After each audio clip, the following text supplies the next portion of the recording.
Onto YouTube. Now, this is if you want to build a social media equity base on YouTube. Now, a lot of bands just use YouTube as like a video database where they plonk all their video clips up there and they link their fans to those videos. That's fine if that's all you want it to be, but if you want to build real social media equity on YouTube, you need to treat it like a social media platform.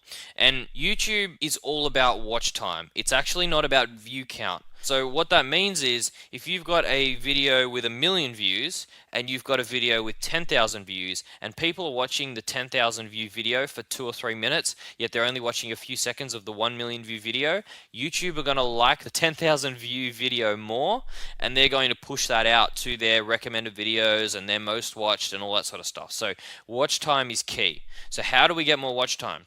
One of the tricks is to make your thumbnails all look alike. So this is Simone Yacht, who I manage, who's a very clever and funny inventor out of Sweden, now living in San Francisco. And if you see what we've done here, we've sort of made all her thumbnails look very similar. You know, her face is on all of them and the same sort of fonts and colors. So if somebody's watching The Breakfast Machine and they like that, they're going to see the Wake Up Machine catch their eye on the side of the video and they're going to be like, oh, okay, and they're going to watch that too. So what we're doing is we're increasing the watch time across our whole channel and keeping them caught in our ecosystem. And that's key to increasing your equity on YouTube. The other way to do it is to capture people like almost like bait into your channel, is to unfortunately use a clickbait strategy. Now, I don't actually use this strategy because I think it's part of the problem, but it is best practice on the platform. Now, Philip DeFranco, one of my favorite YouTubers, does this very well. If you look at the screenshot bottom left-hand corner, he's got a title, a clickbait title that says, "Guess how big boobs got this woman banned from ... and then in the screenshot, he's got a photo of big boobs. Now, obviously, like, it's terrible, right? But it works. If you look at his video, it's a 9-minute and 20-second video, and you click it and you watch it, you'll notice that story probably only goes for about 10-15 seconds. And I'm pretty sure he only talked about that story in the video simply to pull out the clickbait. Now, he does that very, very well. My brother manages quite a big YouTuber who does a lot of vlogging. All the content is pretty much the same, every video he uploads. And they've noticed that however interesting the thumbnail and the title is, almost doubles or triples his views. And it's pretty much the same content. His videos aren't dramatically better or worse from video to video. He's just vlogging, talking about his day, talking about his life. But it all depends on the title and thumbnail. So keep that in mind if you want to capture more of an audience. So, the absolute key to increasing your watch time on YouTube is to really study how people engage with your videos. So if you go into the Creator Studio on YouTube, anyone with a YouTube channel can see this graphic. It's basically your audience retention image. So everyone look at audience retention. You go to Creator Studio, you go to your insights, and then you click on audience retention. So, this is one of Simone's videos. Again, one of the girls that I manage. Now, I looked at her audience retention and I noticed we obviously had 100% of people watching her video at the very start. And then you can see this huge immediate drop off, and it keeps going down and down and down until we get this spike just after halfway. Now, as a manager, what am I thinking?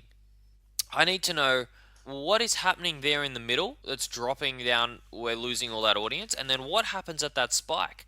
Because if I can work out what type of content we're doing with our video that's causing the drop, and also what content is causing the spike, I can then change the way I edit my future videos to increase that watch time so we don't get as big of a drop off, and maybe even increase the overall average of watch time across the whole bar.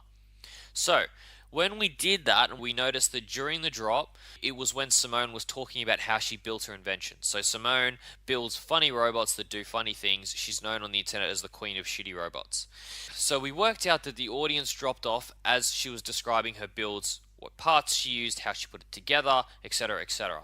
Then I was like, okay, well then what's the spike then? And we noticed the spike came just as her alarm was about to slap her in the face.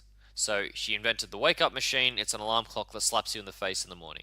So what the audience wanted is they wanted to see the robot in action more, and they were less interested in the build. Now, moving forward, what we did was we slightly reduced the amount of time that Simone talked about the build, but then we also showed screenshots of the robot in action as she was talking about the build. So we introduced the robot in action a lot earlier in the video and littered it through Simone's build section. So what we saw is we still saw a bit of a drop off, but the drop off was inverted and it didn't drop off nearly as far, and the spike ended up being a lot higher.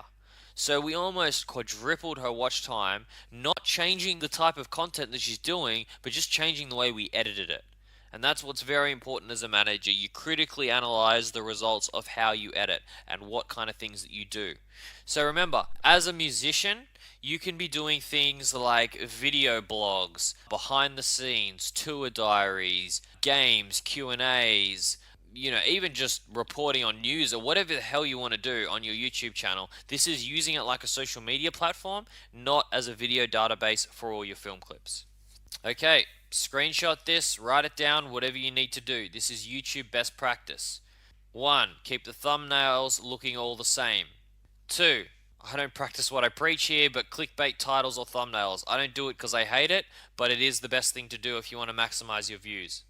Now remember, YouTube want to be a social media platform. They don't want to be a video database. So use it like YouTube wants you to use it. Go and comment on other people's videos. Reply to comments on your own videos. If you're a metal band, for example, and another local metal band has just released a video clip, go and post something interesting, insightful, encouraging, controversial on their comment section, and then people will reply to you, like your comments. If it's good enough, you'll be the #1 comment on their video clip, and then you'll see a lot of flow on traffic come from that. Adapt keywords to current affairs. This is basically the keyword section in your YouTube video.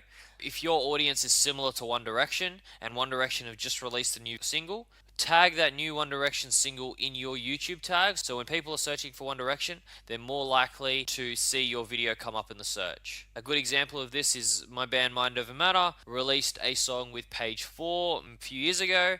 Since then, Page 4 has featured on a massive platinum single with LDRU. And so what the band did was they went back and they edited the tags in that original Page 4 video, and they included all the same tags that LDRU used. And then what happened is we saw a spike in referral views from the LDRU video. Awesome. Remember, on YouTube, subscriptions are king. So you'll notice with most YouTube channels, 60 to 70% of your views actually come from your subscribers. Right? Every time you release a video, your subscribers get a notification. It ends up on their feed. Subscribers are king. So as a manager, what do you want to focus on getting? More subscribers, of course. So if you need to do call to actions at the end of every video, go, hey, remember to subscribe to my channel. You need to tweet out, subscribe to my channel. You need to do whatever you can to get subscribers. That's the most important thing. Work out the best way to do it and do it.